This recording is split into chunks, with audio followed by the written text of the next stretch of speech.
That's why I want to name you Wizzy. I was like the big girl off the Girl Sisters. How can you be able to help a man steward things if you can't steward yourself? You're like, oh, okay, you want to bake some cookies? They're like, no, I want to burn the cookies. Her glowing is due to her work for herself. And then she ended up meeting a man who added on to that. We're not chasing. We're not going out there seeking. We ain't trying to find no man. But the man that shows up and that finds us, he's going to find a good thing. Steadfast, constant, or firm of purpose. Firm of purpose. I don't know. I won't typically try to engage, but if I have to, don't get this shit twisted because I am not the motherfucking one. I don't have. Why did you have to say 250,000? Because it's real. So, I'm not even talking about fat people. Don't do that right now. She was a big girl. I also thought if she was bold enough to turn around and tell me to quit popping my gum, she probably would try to fight me because we were on Frontier. So she might try to fight me as well when we got to the bridge. But I kept popping that gum, no. Hi guys, welcome back to the Not One of Your Little Friends podcast with Chayil and Constance. I'm Chayil Carter and this is Constance Carter. Today we're going to talk about just everything under the sun. I'm just kidding. We're not going to talk about everything under the sun.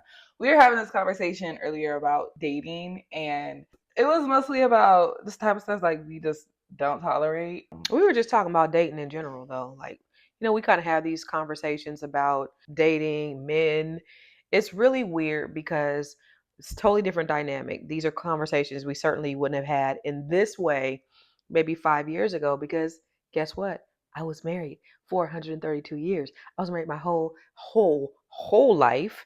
And so now here I am single. Can you imagine being married at, I can't even imagine. She was younger than me. I'm 26 now. She was 22, 23. I can't even imagine having kids right now. Yeah. Like that's a teenage pregnancy and a teenage marriage. I would feel like it was arranged marriage. You know how people be getting married at 16. I would feel like that. Like I can't even imagine being married that young. Like you don't realize how young that is until you turn that age. And I didn't realize how young it was until I look back and think I would never advise my kids. Well, actually, when I was married, even when I was married, I used to tell you and your brothers, don't do what mommy and daddy did because it might not work out for y'all. And did it work out for you? But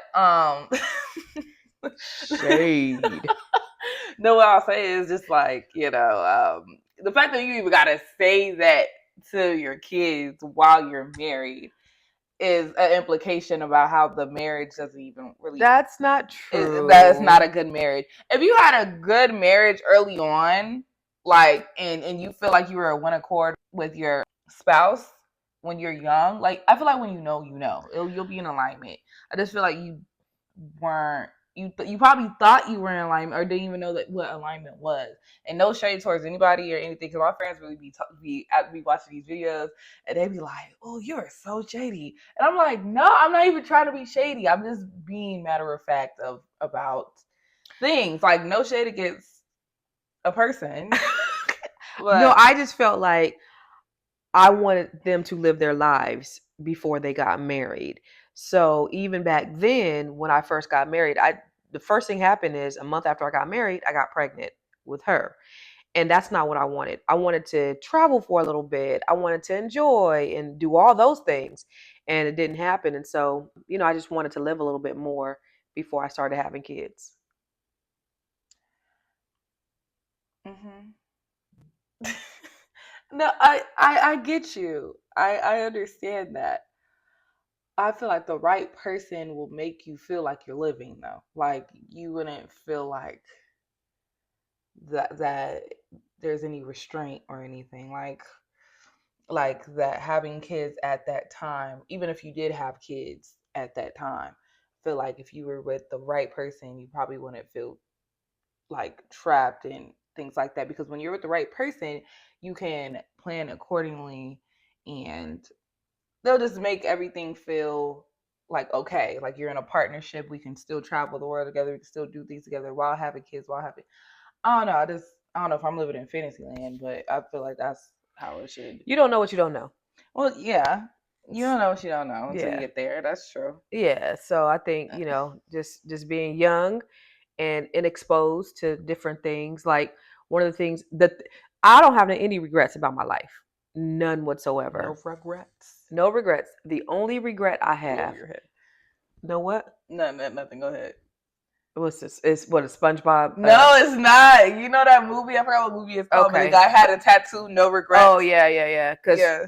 her point of reference to SpongeBob is something to be studied. Like everything is about SpongeBob. But anyway, I digress. I have no regrets in life. The only regret that I've always ever said to my kids is what? To not get married. No, I never said that. No, I said the only regret that I ever said I not had in going life. to HBCU. That's the only regret I've ever had in life. It's not going to an HBCU. Been married. So I don't have any regrets about anything else. You know, life is full of ebbs and flows. Life is full of ups and downs, peaks and valleys, experiences. You know, they're not curses, they're blessings. So I look at all things as a learning. But the only regret is that I didn't go away to an HBCU. But guess what? At 49 years old, living in the DMV in Chocolate City, I am living my best HBCU life. The best. Yeah, she was just outside yesterday. I mean, I'm outside. Outside every day. I But mean, when she first moved out here, she was outside a lot. Like outside. But I think we talked about in a previous episode, like the roles were reversed. Yeah. I was inside miserable, and she was I'm not outside. miserable though. I'm enjoying the inside of this lovely home that we have. But you know, because I'm comfortable. When I first got here, I was still going through the divorce, and the divorce was bad. When I say bad, it was bad. It was bad. Bad. And so when I left Stockton, it was such a depressive state that I was in. I mean, I was so small. I was looking at the videos. I sent y'all the videos when we first moved here. And when I was going out, I was so small, which I'm trying to get back because I'm like, dang, Lord. Break my heart again. No, I'm just kidding. Just kidding. Where's the wood? Right. Not go wood. I'm just kidding. No. Just playing. Right. Just playing. Just playing, guys. But it was like, you know, an escape for me to be going outside. Going outside was me forgetting about everything that I was going through, and you know, just going. It was like a vice. Yeah, and so unfortunately for my sons, they had to, you know, because I dragged him here with me, and they had to just kind of sit in their pain and misery, which I felt terrible about, and I would often question myself. Should I have left him? Should I have left Stockton? Should I have done all these things? And every time I have this thought in my mind, I'd be like, should I have just thugged it out just for the sake of my kids? This one right here does what? Who, me? Yeah, you go off on me. Oh. Girl, do you know what you look like back then? Girl, do you like she looked like an evangelist? Like, girl. Anyway, you look a lot better and a lot more useful now. Like, you look like what you've been through. What does that mean? Oh, girl. Again, all of those are learning lessons, but you know, that's the thing about like marrying the first person that was ever your boyfriend. Because I wish I would have had heartbreak at 20 and 16 rather than at 45. That's not fun. Yeah, because when you dating multiple people and stuff like that, then you go through that trial and error phase. Honestly, when she went through her separation and divorce, it was like I had to teach her what to do. I had more dating experience than she had. Seriously. Like I literally had to. Still to this day, I'm walking her through stuff. I was literally like a teenager when it came to like dating. Like, yeah, and that's also when I realized that you were just a girl as well. That you don't know everything. Like I feel like I was seeing my mom. It sounds weird, but seeing my mom become a child again for some reason. Like seeing my mom not as a mom, but as like not a human, but what's a woman. Yeah.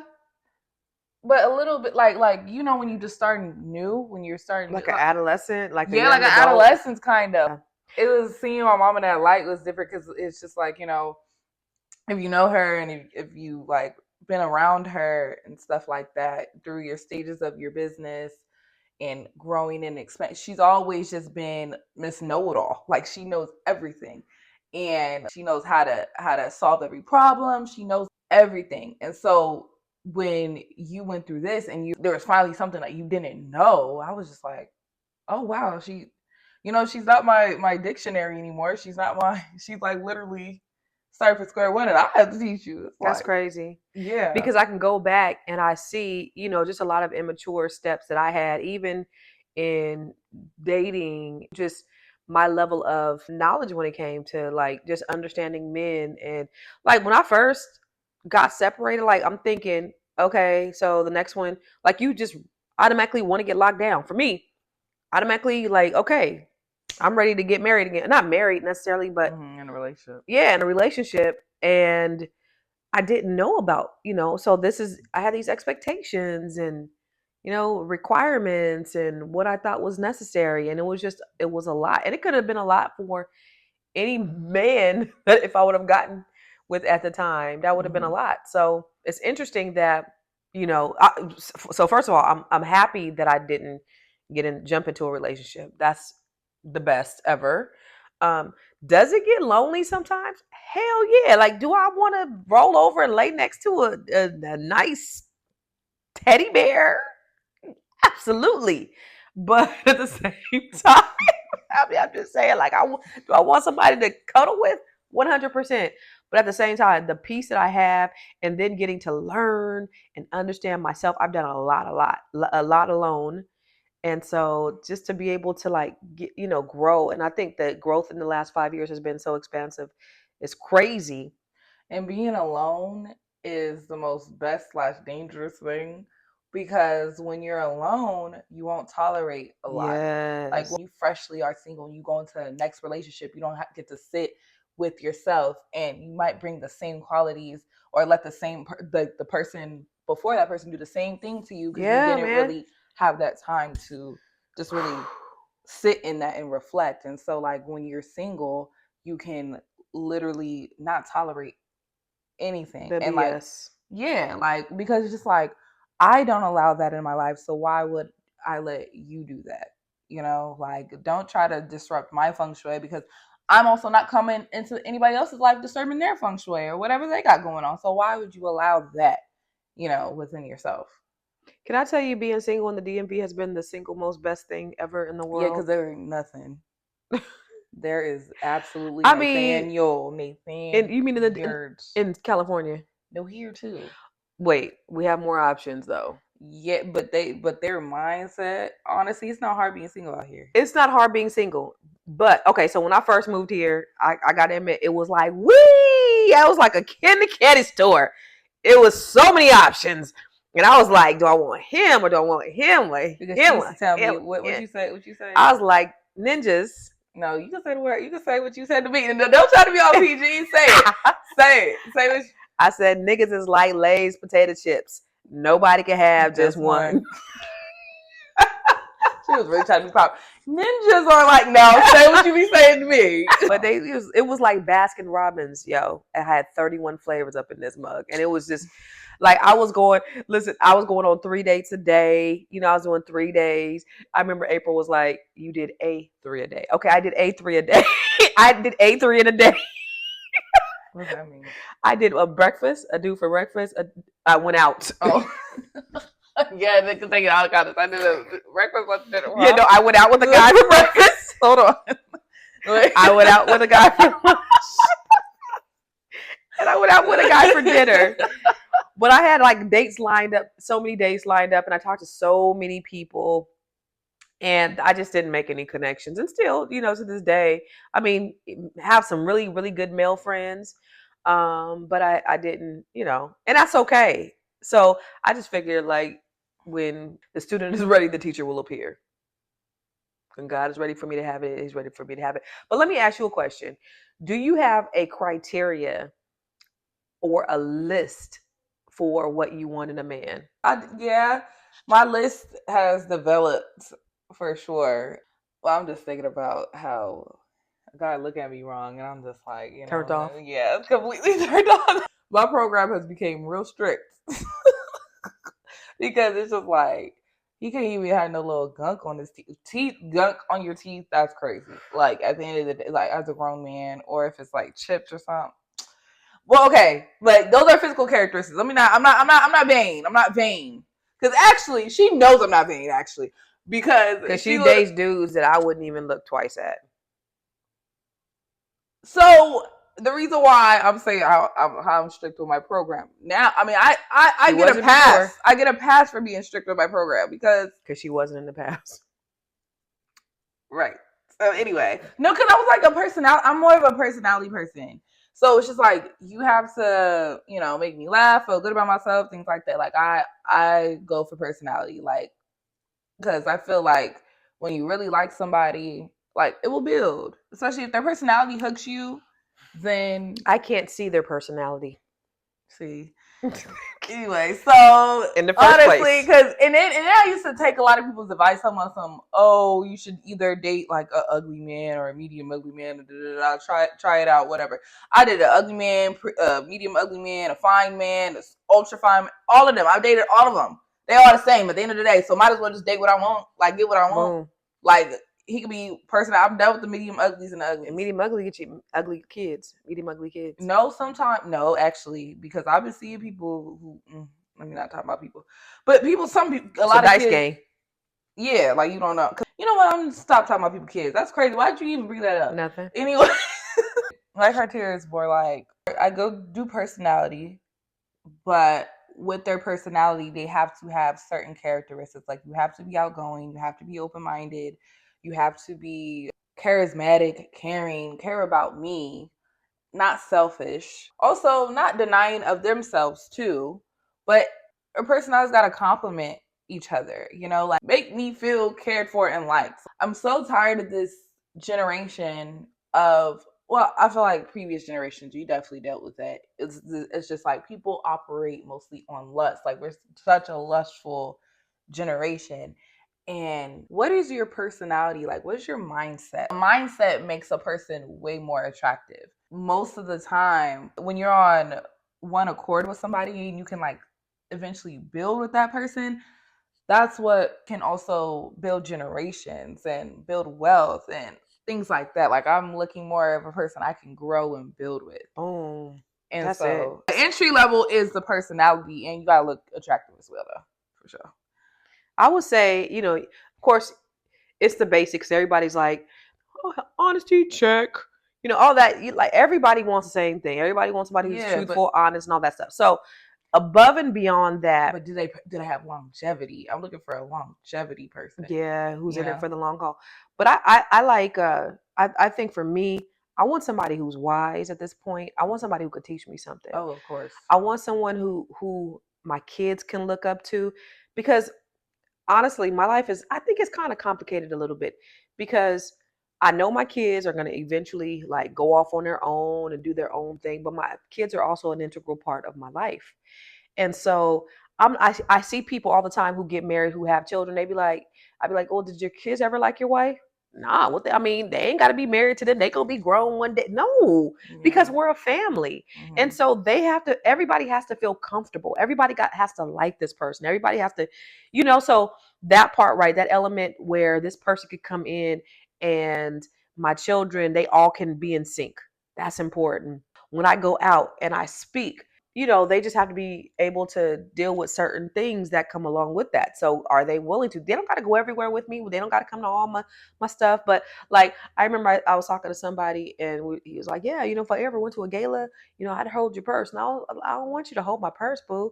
I want to see you out here like talking to people. And, I want to see, Jill Scott had this, you're like, you're a team. Yeah. Jill Scott had this song. She was like, I like to watch you walk into a room, out of the room, like your shoulders is up, your back is straight. Like I want to be able to see and be like, that's my boo across the room, right? So I want you to have a presence of yourself for yourself, and just have this sense of confidence. A person who's not selfish. I hate selfish people. Selfish people is the worst. And somebody who like is really intentional. I don't want to be confused. Do they like me? What's going, like that right there, that the confusion part with these men. I don't, what is that whole thing her about? Age. That I deal with it now, but her age, like you're 50 and you're 55. What is that? Like why? What is that? But it's due to the coddling and being such a male-centered like generation previously. Like I think a lot of the previous generations haven't taught men really how to be men. It's like boys we be boys. We've No, been here's what it is. And I've talked about this before. I'm gonna tell you what it is. So what happened is the dynamic of relationships have changed. And men used to chase women. That's the reason why I be on my boy so tough about you chase women. I was telling Kyron that one day. I was telling my middle son, like, because he was telling me how he started talking to this girl. He was like, yeah, I slid into her DM. She rejected me. I slid in again. I said, that's what I'm talking about. Boy, yeah, yeah, yeah, yeah. You don't give up. You're a hunter. That's what men do. They hunt. And he was like, yeah, you a hunter, but then if they don't find you attractive, then you're a stalker. Yes, know your limits, boo, right? Because that's the thing too. Like, if I don't want you, like, leave me alone. Right. But the dynamic of how men operate has changed because of racism. Seriously, systematic racism. Because what's happened is you have a large part of the population. So we're talking about black men. I'm talking about black men, right? Right. So you have a large part of the male, our species, our population, and you incarcerate them. Then you have men who don't like black women, but then you have, so the men that are left, you have this ratio, 9 women to 1 man, and so now the roles have flipped. Now the women are chasing the men.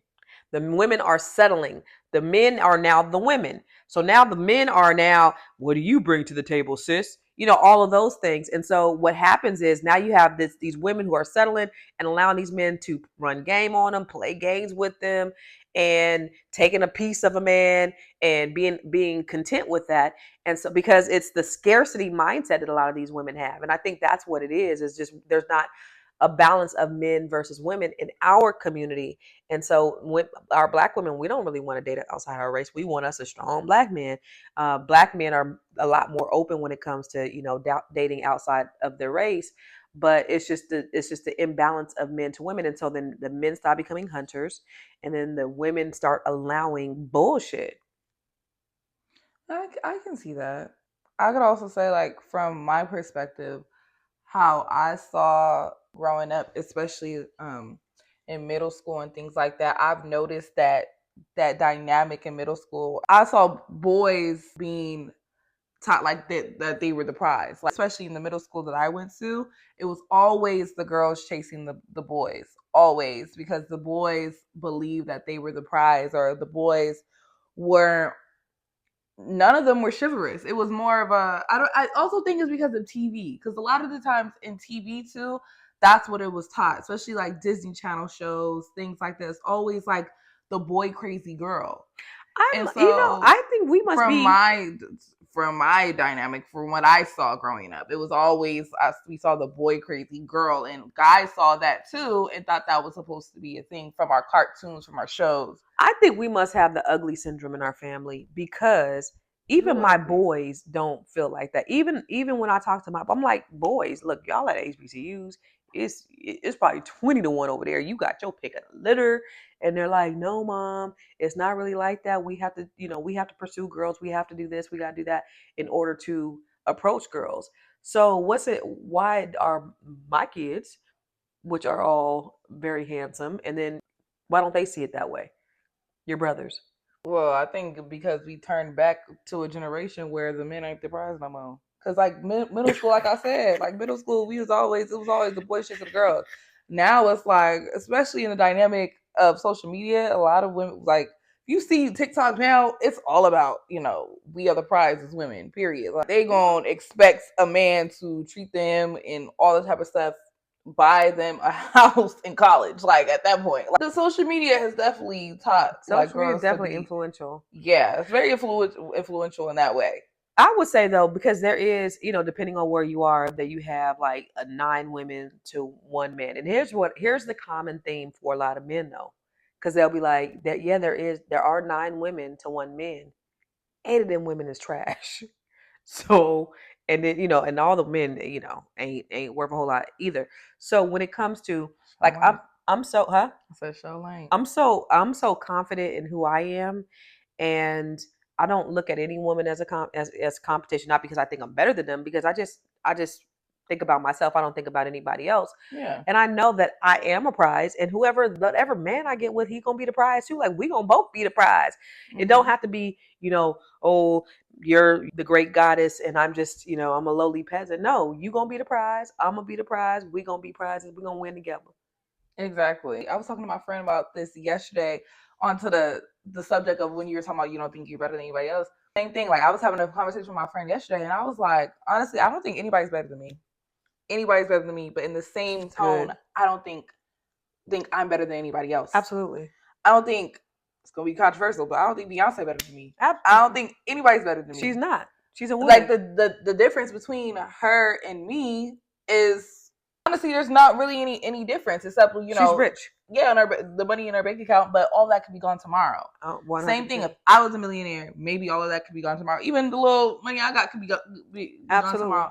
We're not better than anybody else. So I don't understand why people worship. Will worship other people or look down upon one another. Like, because we were on the subject of my experience going to an event out here, and like the men and how like the people with money, how they act, it's just so like I'm not better than you, you're not better than me, we're literally the same person. Like we're literally trying to figure out what we're doing here on this earth. Like there's nobody, literally we've been made on the same skin, we've been made with the same dirt. God created all of us. Our life can be going like that. Yes. But people like put other people on such pedestals.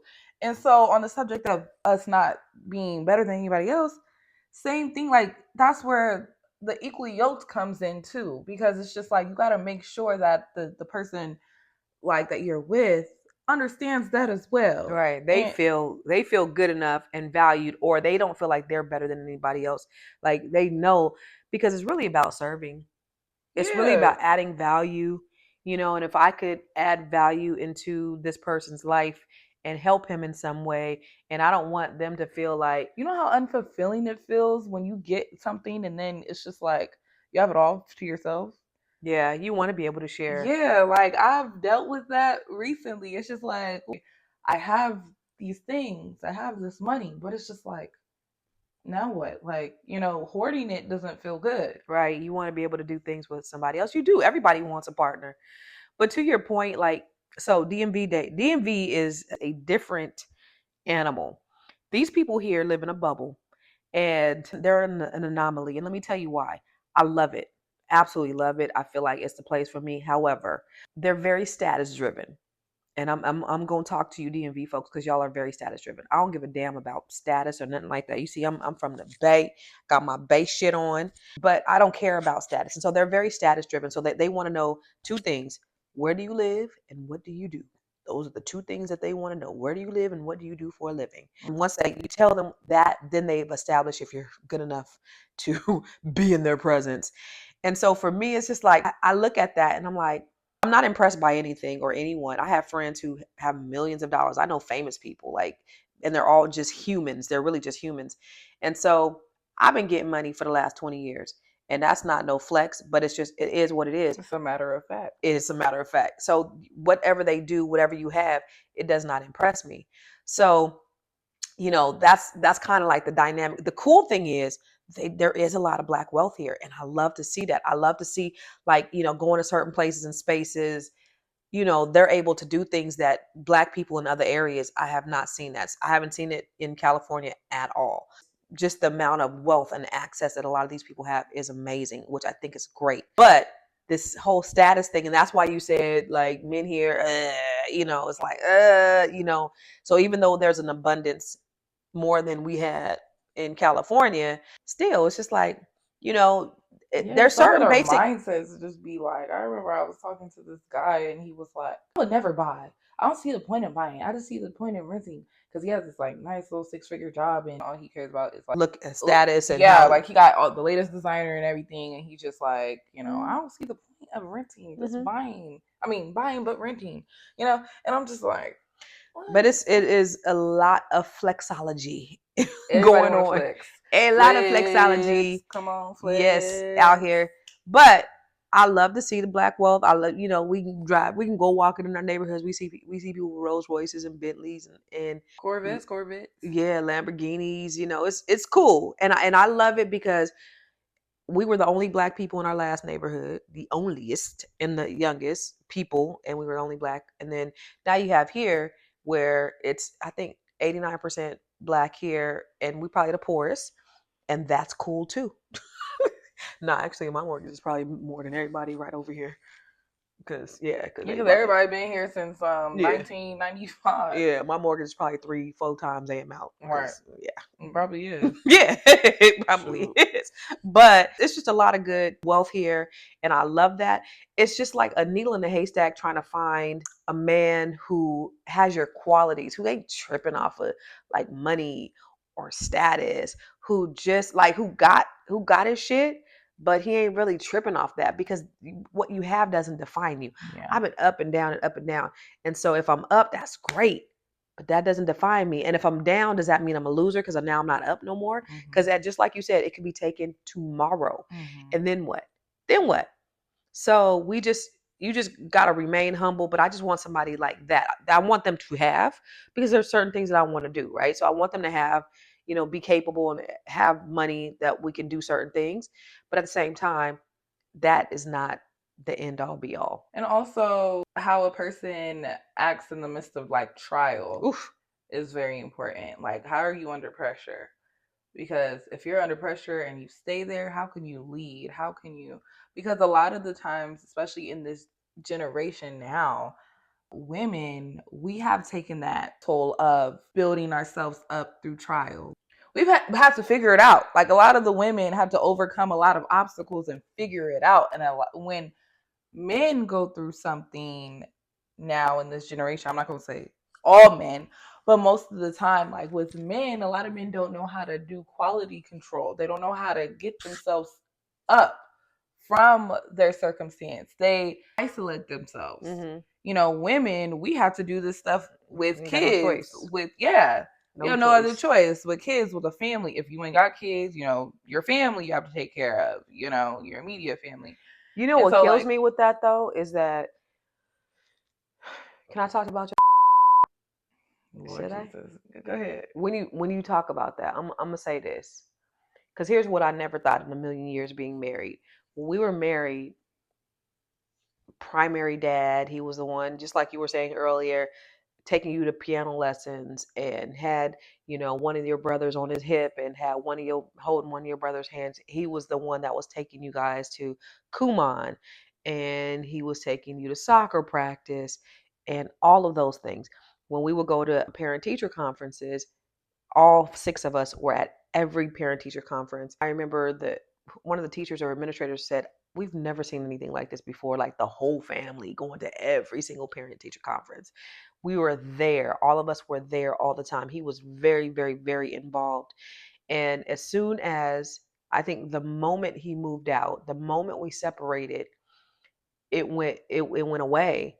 And so you go from being so present there every day to virtually nothing. It went to, okay, now he's no longer in the house, so he's taking them to practice. That's it. So he goes from everything to just taking them to practice, and then it goes to nothing. And when I tell you, I felt like I was in the twilight zone, really, because that just made no sense to me. There was never in my mind, in my wildest dreams, would I've ever have imagined that this person who is so involved with these kids would now just like, and I'm out. And so something that you said, that like when under pressure, how some people crumble, and women, we just got like, I didn't have a choice. Yeah, You know what I'm saying? I did. I'll be honest with you. I was like, okay, so we're gonna separate. You want to leave or you want me to leave? Because I felt like, honestly, I felt like he's already the one here taking them all the time. It would probably be easier if I left, because then it wouldn't interrupt the kids. That's what I was thinking. No, but that's real, and that's what you went through, and what we all went through pretty much. And from going to your point of where you felt like you were in a twilight zone, it also comes to my point of making sure that a man well, I don't even think I mentioned it, but like making sure a man is secure within themselves, because if they're insecure, how they act in the midst of trial, you will That's what made see. me think of that. Is that like when Because the you could tell pressure's he on, wasn't, what yeah. happens? How do they show up? And there was When so many. everything is gone, when everything is gone, how would they show How do up? they show up? Because there was And many a times where even in the divorce where decisions had to be made that would have been best for our family, there is a verse I read and I was just like, earlier, yo, and it reminded me of the divorce. Just remind me of you guys' dynamic. The whole Proverbs 12 to 14. Proverbs 12 to 14. Actually, the whole book of Proverbs would read you to filth. Okay. Proverbs 14 23. Work brings profit, but mere talk leads to poverty. The reason why it reminded me of the dynamic was because I saw the difference between you and him. You were faith without works is dead, and you put in the work. You know how he is. It's like, I want to do this and I want to do that and I want to do this and that, and doesn't never really follow through with it. It's Proverbs 13:23. Like, literally, work brings profit, but mere talk leads to poverty. You're talking, talking, talking, but you're not doing it. Ooh, and it made me look at myself too, though, because I definitely do that. I say I want to do this, I want to do that, I want to do that, I want to bring back my marketing business, I want to do this, that, but I'm like, talking, and what action have I done? I'm not gonna say that's a negative quality that I have for my dad, because I'm also responsible for my own life, my own actions, and things like that. It just feel like sticks with me more because it's kind of genetic. damn. Another verse that reminds me of you. Oh, Proverbs 12:11. A hard worker has plenty of food, but a person who chases fantasies has no sense. That right there, girl, this whole book of Proverbs. And in Proverbs 12:16, the book right after that, a fool is quick tempered, but a wise person stays calm when insulted. And that reminds me so much of you. Because remember when I said how, like, in the midst of, like, when you're dealing with things, you don't take it to heart, especially on social media. When you had a video of the Don't Buy a House with Your Spouse video, and everybody was insulting you, and everybody was, and I was sitting there, like, I had to step away from my phone. I had to step away from my phone. I was in the comments arguing with people. Like, I was just like, I felt it in my core. Like, they was talking about me. And you were just like, girl, I like this. Like, so, this is nothing. It's discourse. No, I Yeah. mean, because I know what I know. I don't know. I don't know. When you're confident in what it is that you're talking about, you know what you know. Like, there's a lot of people on social media that don't be know what they talk about. So I don't even take that stuff seriously. Um, but that what was that last verse again? The 12:16, Yeah, the last one. a fool is quick tempered. That one? Yeah, yeah, yeah, yeah, A fool yeah. is quick tempered, but a wise person stays calm when insulted. That's good. Girl, I made a whole notes, like copy and pasted everything Fool I is learned. quick tempered, but a wise person is what? A wise person a wise person stays calm when insulted. Yeah, Proverbs yeah. 12, I'm surprised 16. you didn't hit me upside the head with that one. I'm surprised you didn't send me that. Because I wasn't even really thinking about. You want to think about me? No, I Cause was. Well, not immediately. oh shoot. I actually, like, I feel like it read me. Oh So why? I was, because I can be quick tempered. Mm, Like, lately, I've been very quick tempered, mm. especially, like, with my job and everything else. I just be so, Yeah, officer. Officer man. I be Kyle. so, like, I don't handle. I'm not in the space of handling my emotions really great right now, and I'm very quick tempered, very reactive.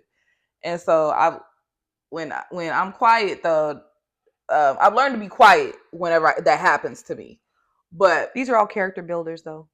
yeah, They're it's character definitely. builders. My dad is. I take after my dad when it comes to certain things. So I think my dad is super patient. But see, I got my mom in me too. She So sure does. my dad would just let people go off on him, and he'd just say okay, and he'd walk away. Then I remember somebody did that, and then I went home and I told my mama, and my mama called the person and said, "Don't you ever talk to my husband like pop pop pop pop." So I won't typically try to engage, but if I have to, don't get this shit twisted because I am not the motherfucking one, I'll do that too. So I have a little bit of both because What you're not She's gonna really do good. is play with me. But the other day, I was thinking about something. I was on the plane. You don't even know you were asleep. When we was on the plane coming back from Atlanta, there was a girl in front of us, and she said, and I was chewing my gum. You know how I be popping my gum? And she said something to me about my gum. And so I'm like, huh? And then I was like, oh, she wants a piece of gum. So I went and got my gum. And I was like, oh, you want some gum? She was like, no, you chewing your gum too loud. And I was like, girl, turn around. And kept chewing my gum. Y'all was asleep. Y'all didn't know. But yeah, I was like, I know this girl is not trying to tell me I can't chew my gum upon this. Yeah, she did. She did. I totally forgot about it. But I also thought she was a big girl. I also thought if she was bold enough to turn around and tell me to quit popping my gum, she probably would try to fight me because we were on Frontier, so she might try to fight me as well when we got to the bridge. But I kept popping that gum. No, No wonder, because she was a little hostile too when I was she? woke up. Well, yeah. Because So I thought it was because like I probably was like moving a lot when I was sleeping. I told her to turn around. I kept popping my gum. So But she turned around. she turned around. On one hand, you want some gum? I'm thinking, let me. On the other hand, bitch, what? If you don't turn your ass around, keep it But moving. it's just the fact that you assume something positive first. That's one thing I admire about you at all times, because I'm always like to the negative. People gotta humble me. Like, no, we don't mean it like that. I'm already on the defense.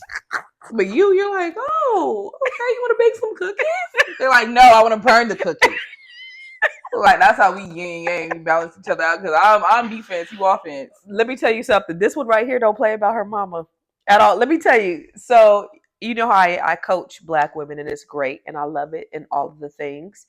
And when it came to collecting that money, I was like, oh, just give him another wig. I was like the big girl off the Girl Sisters. You know. I was like, calm down, No. calm down. One time I was up, Dr. George Fraser, who's one of my mentors, love him, one of the most prolific thought leaders in the world. And we were at a conference, and he was up speaking. Now, I speak to, and so I have a table over there with all my things. And so Dr. Fraser's up, and he's talking about, the Power Networking Conference, and he was inviting people to come and, register for the Power Networking Conference. He goes, there's my table over there, which was my table. Yeah, and I was front row looking at you, right? And then so I see somebody setting up at her table. I'm looking. Hold on. And she's like, wait a minute. So she goes over there to like, no, wait, hold up. And so they're like, she's like, no, this is my mama table. And I had to go over there and tell her. No, I didn't say it like that. What did you say? No, what happened was, it was before he started even saying that though. Like, I saw somebody setting up over there. So I walk over there. I'm like, hey, this is my mom's table. She's like, oh, hey, girl, I know your mom. I set this up for Dr. George Fraser. So then as I'm over there, and that's when Dr. Fraser was like, well, our table's over here. And then they was all asking me questions. You were still like, mm-mm. And I had to tell, because you came over there and said something to me. I was like, hi, it's okay. It's Dr. Fraser. Like, it's okay. Calm down. I did not say it like that. You was over exaggerating. No, I was not. You still was a little pit at Kai. Girl. You still was a pit bull. Yes, you were. Yes, you were. Because how do I know that you was tripping? Because I had to tell you to calm the hell down. I had to tell you that. Her ass was still pit bulling over there. You know you was. I had to tell you, it's cool, Kai. It's cool. Kai, you don't remember? You don't remember me having to tell you it's cool? Like, it's Kai. It's cool. It's cool. It's Dr. Fraser. You don't remember? Yeah, no, I calmed down. But you make it seem like I was so like rowdy about it. You wasn't. Of course, you're not rowdy. You know how to. You have decorum, but I still had to be like, it's good. Like, it's Dr. Fraser. No. Irritate me is how they pushed ourselves to the side. So that's why I was like, yeah, they can have it, but they pushing it, and we got this little slither of the table. Like, you're like, hi, it's okay.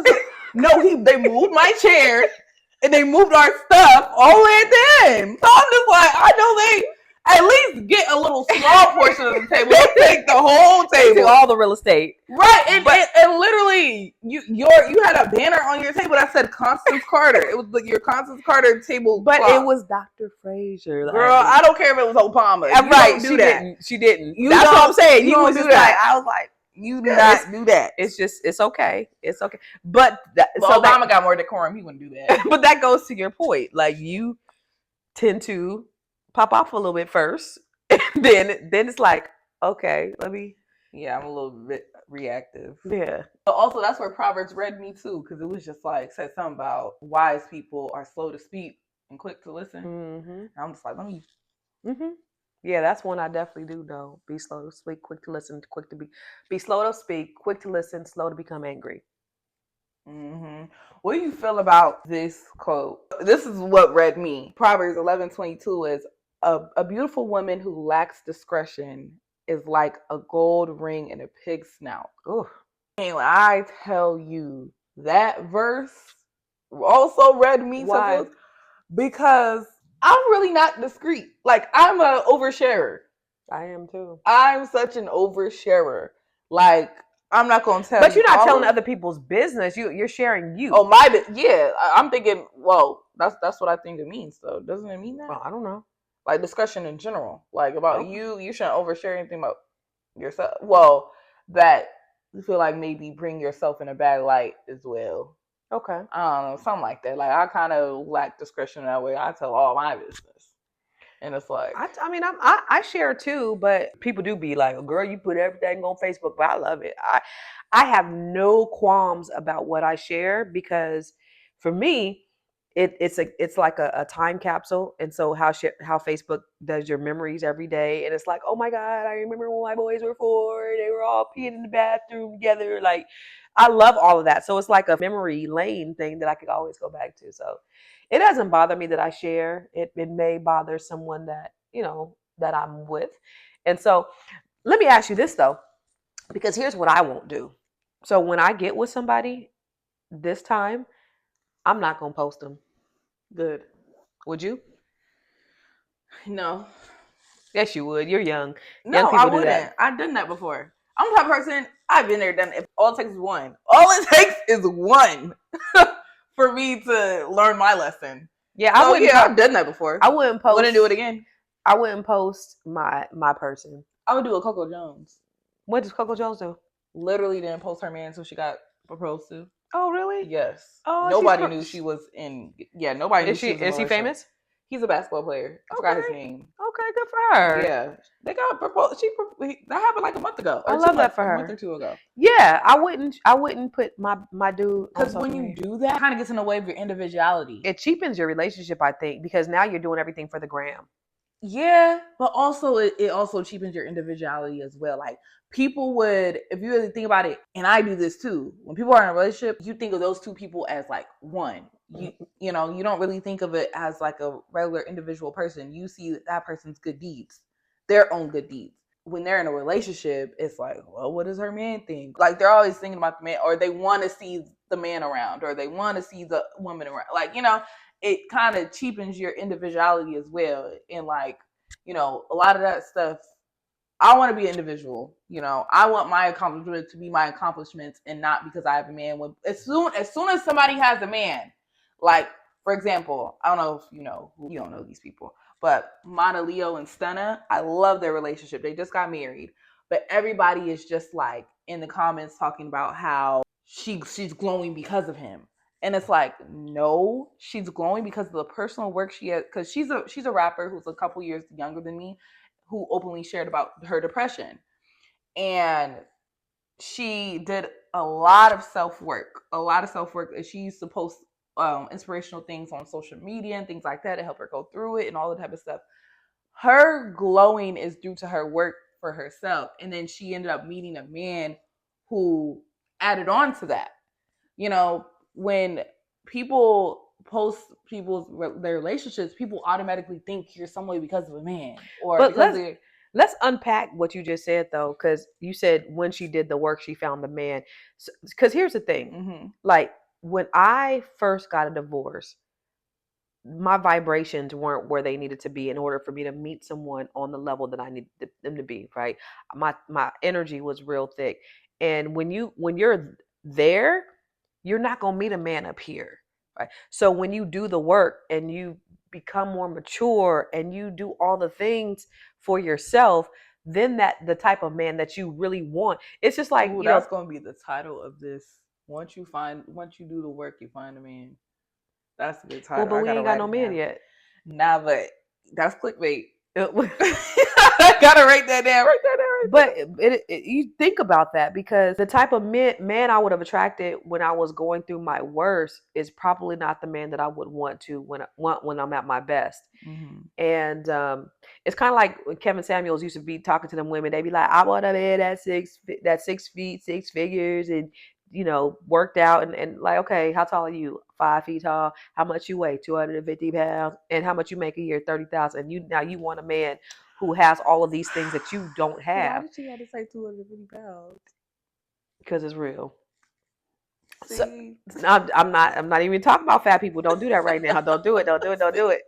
What I'm saying is but why they gotta people. be 250 But pounds? what I'm saying is people want what they aren't. And so you just have to Right. elevate. That's what I'm saying. It's just like you got to be in that place and space if you want to attract the best person for you. So doing the work is so necessary. Like, I'm doing the work daily on myself. I'm loving myself. I'm pouring into myself. And I love the fact that you reading scriptures every day and you're doing the work too. Like, all of those things are extremely important to attract that person. We're not chasing. We're not going out there seeking. We ain't trying to find no man. But the man that shows up and that finds us, he's going to find a good thing. Okay. Literally. I don't take Proverbs 31 lightly. That's tattooed on me right here. Tattooed. Proverbs Tattooed. 31. Mm-hmm. Yeah, for And sure. right here. Mm-hmm. Chayil. Mm-hmm. Oh, delve deep onto my name and what it means. Where'd you get it from? So I was reading a book by T.D. Jakes called Her Lady, Her Lover, and Her Lord about 27 years ago. And it had this name popped up. Now, when I was looking for names for my daughter, I was like, I wanted to have a name that meant something. I wanted, because I believe that what you put on a child, what you name a child, is who they soon become. And I wanted to name her like Wisdom and Oh. yeah, and Naomi. Your daddy wanted to name you Tasha. I don't know what that meant, but Wisdom. yes, I wanted you to be. I Hey, wanted you to be Wisdom. wise, No. girl. I wanted your name to be Wisdom. I No. never told you that. No. Yeah, that was Wisdom. high on the list. Girl. I'm so glad you didn't do that. What? Heck no. It could have been a middle name. Wiz, Ooh, no. Wizzy, That sounds like a slave name. Wizzy, Like like Kizzy, Kizzy. Wizzy. Oh, that would have been cute. You should No. name your daughter Wisdom. No. Wizzy, No. yes. No. So Oh anyway, God. so I was reading Her Lady, Her Lover, and Her Lord, and he was talking about the Proverbs 31 woman, and he said the meaning of that is Chayil. It's the Proverbs 31 woman. It's the woman of noble character. This is a woman that everybody wants to be. This is a woman that every man wants to have. Is a Proverbs 31 woman, and so I was like, ooh, Chayil, Chayil. So I named her Chayil, and then her middle name is, Constance. which is my name. And Constance, like I forgot what Constance means. Don't it mean royalty or something? It means like ruler, but it also means there's some other things. Because one of the girls who came to work for me, she was just like into like meanings and this, and she was like, I looked up your name and it means I'm something. gonna look it up. Yeah, look it up, because I forgot what it meant, but it was like it totally described me to a T.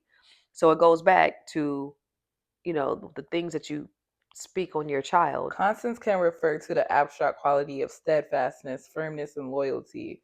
It can also be a feminine given name, meaning steadfastness, dedication, and perseverance. Perseverance. Ooh. Additionally, it refers to the real world Lake Constance of the Yeah. border of Anyway, we Germany. ain't talking about no Lake Constance. What other? Yeah, that's not it.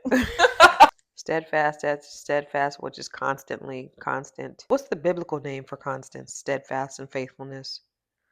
It was something else she said, but I have found it, and it was good. The unchangeable in affection and faithfulness. Ooh, is equally uncertain. What the fuck? Faithful, devoted, amongst others. Faithful and devoted. Mm-hmm. Cheerful and friendly. I don't know about friendly. Loyal and firm. None of these stick with you? Why you keep looking them up? Because it wasn't what she had said. It was something different. Look What it she up on found. ChatGPT or something. Steadfast, constant, or firm of purpose. Firm of purpose. Is that what it was? I don't know. Firm of purpose. It comes from the Latin words constans, which means unchanging, resolute, or faithful.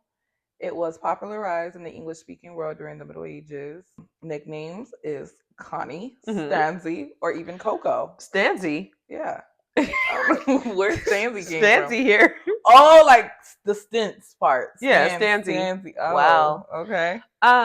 Biblical. So, While not a biblical name, it means its meaning aligns well with Christian virtues like faithfulness and steadfastness. so was it And then it says, why God doesn't know this? And then it said, if you're referring to Constance Carter, your mom, how did I know you? Wait, ChatGPT. Yes, look, it said, if you're referring to Constance Carter, your mom, then the name beautifully. Wait,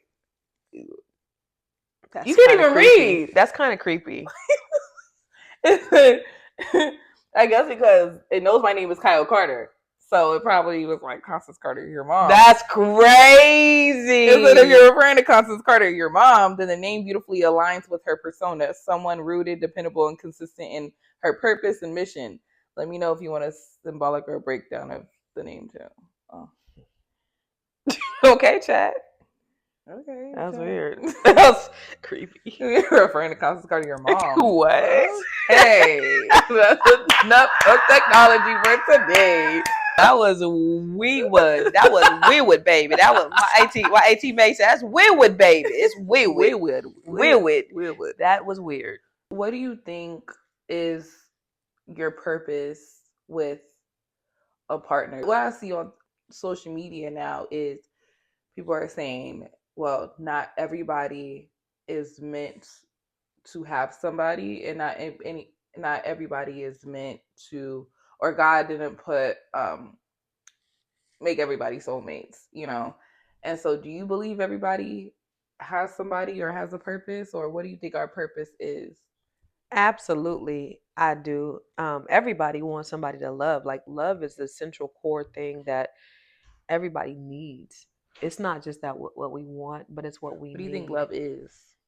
I It's an think action to me. I think love is an action, but it also it you feel a connection with this person so that you want to act, that you want to do, that you Mm-hmm. want to be. You know, I feel sad like my brother. He said, "Well, I don't really feel like maybe marriage ain't for everybody," but it doesn't take away his desire to have a partner. I think he just hasn't found one, or he just doesn't feel good enough to be a partner to somebody. And I also, I feel sorry for people like that because ultimately I think that there is someone for everyone. And I think what you say is, if you say it ain't, it won't be. If you say it is, it will be. So that you have to speak that life over your life about what it is that you want.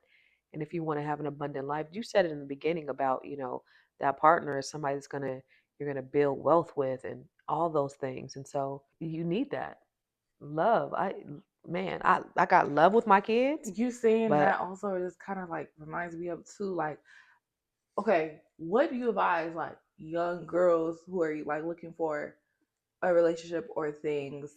'Cause I know that you're in that situation right now where you're looking for somebody.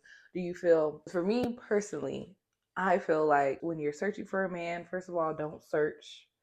Second of all, do not, when you're dating, don't expect anybody to provide anything for you that you can't provide for yourself. At the end of the day, what are you going to do if stuff hits the fan? You know, at the end of the day, I feel like also aligns with Proverbs 31 women. Proverbs 31 woman also does have her own, just in the midst of if anything else hits as well. And also, how can you be able to help a man steward things if you can't steward yourself?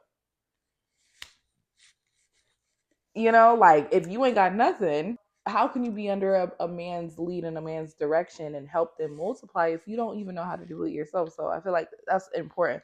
What's your 2 cents about girl, that? you said it. I ain't got nothing to add to that because you right there, boom. You can wrap that up with a bow. That's wisdom. That's why I want to name you Wizzy. Well, I'm glad I lived up to the prophetic name that you was going to name me. You are everything and more. You are everything and more. Oh. Real talk.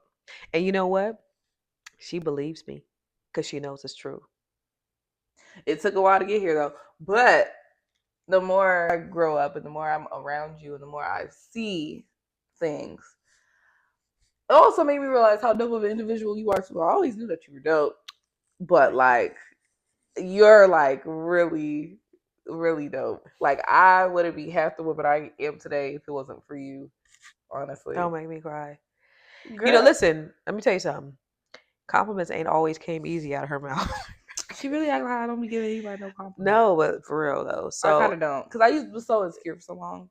That's why. so I cherish them. I get compliments from other people, and that's cool. But see, they see the outside. Oh, you this, you that. I was around some folks last night, which was really cool, and they were saying, and I was like, please. But when it comes from your child, or when it comes from people who know you intimately, who knows your flaws, and who knows like everything about you, your dirt, whatever, and they still think you're dope, that's everything. Because other people just see what you show them.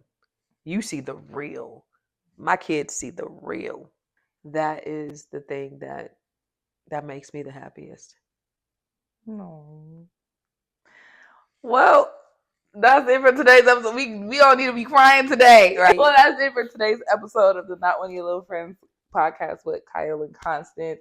We will see you next week. Our posting schedules every Monday at 8 p.m. So tune in Monday at 8 o'clock every week for this mother-daughter goodness right here. And all this goodness. And like, subscribe, share this with your friends. A lot of people said they watch this with their daughters. Again, a lot of people always ask why we have a good relationship, and it's just really about listening.